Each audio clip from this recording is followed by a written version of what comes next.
Yeah, from now on, Naim Qassem is the new Secretary General of Hezbollah. The Minister of Defense, Yoav Gallant, announced on X that it is temporary. Officer T from the Military Intelligence Corps, thanks for being with us. How long Naim Qassem will be the head of Hezbollah? This question should be directed at him, since it's a matter of decision.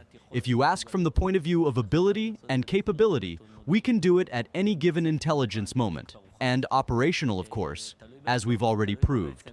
It depends on him. It depends on Naim Qassem how he'll function. If you ask whether the ability exists, the answer is unequivocally yes. The question whether he will be eliminated is only one of decision. If the decision is affirmative, then as we've seen so far, we are able to do it. The real question is, when Israel eliminates commanders, they will be replaced, like the deputy head of Radwan forces who was recently killed. How do you know who will be the next commander? Israeli intelligence.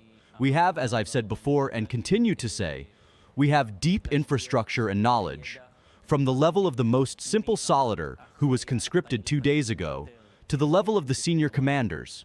Incidentally, regarding the need to overcome the challenge of junior command or the mid-level command, in the past it was difficult. But today, as you know, Unit 8200, the units in the intelligence community, managed to crack it. And today, Hezbollah, as the reality has proven, is a very, very, very transparent organization. And therefore, we know down to the level of names, details, all the most intimate details of these people. And as you see, the moment we press the red button, bullseye. Officer T, can you inform us about the military arsenal left to Iran after the Israeli strike?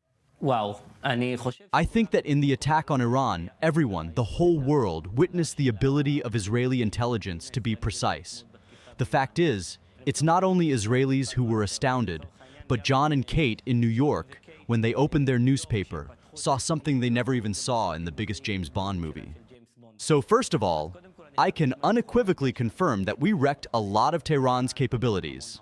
Okay, in production, in anti-aircraft, in everything.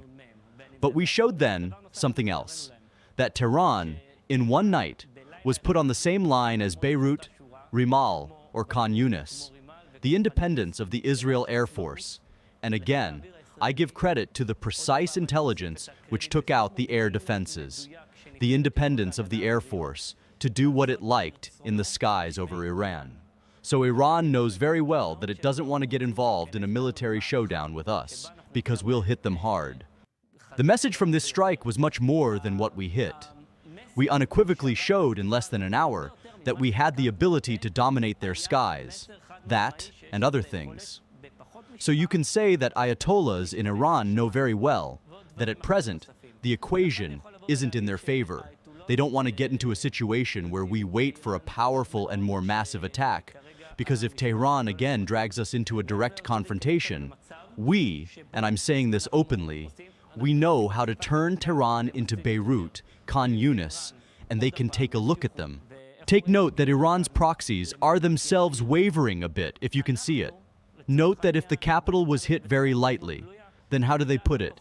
If the head of the snake was lightly hit, what next? Note that Iran saw Nasrallah, saw senior figures in all their proxies, like Hezbollah's Radwan force, the chain of command, were hit one after the other. In the world, especially among the proxies, and in Tehran, they understand that Iran has no cover. So Iran can say, we have ability, we have this, we have that. But at the moment, the bottom line is that they were much more aware of what could happen to Tehran if they continue and respond. If you ask me whether they will respond, the answer is with them. If they do respond, then apparently they will be very, very, very stupid. If you ask me what of their facilities was hit, surface-to-surface missile production was hit. And think for a moment that the plane didn't only hit the building, because a building can be repaired. But to take out a missile production line, the missile has to fly exactly to the production line and destroy it, right? Look at the level of micro-intelligence these planes had. In the Israeli series Tehran, they showed how Israeli agents are killing the head of the IRGC. Is it possible to think that reality will overtake fiction? As we've already proved many times on different fronts, we have intelligence on everyone and everything. It's just a matter of deciding. The minute it's decided to hit Tehran, lightly or heavily, we have intelligence for both these tasks and the operational ability as well. That's what I want to tell you. The production line of the intelligence community continues working and working. The head of Hezbollah's Radwan force, his deputy, Nasrallah's replacement, who didn't get a real chance to replace him. The bank of targets in Unit 8200 and in the intelligence community is going at full steam. And we're creating new targets all the time. And in addition, not only human targets, not people, but other targets as well. Factories, convoys, commanders, take note, in charge of transferring weapons on the Iraq-Syria-Lebanon axis. We hit all relevant targets, special targets, production, logistics, the high command, junior commanders. In the end, it's all thanks to the target bank of the intelligence services who continue to create new targets, and each time it does so, replacement, a stand-in, and so on. Not only is the information and knowledge available, there's also a plan, so that when the decision to take him out is given, we know how to go about it. Thanks for being with us. Merci.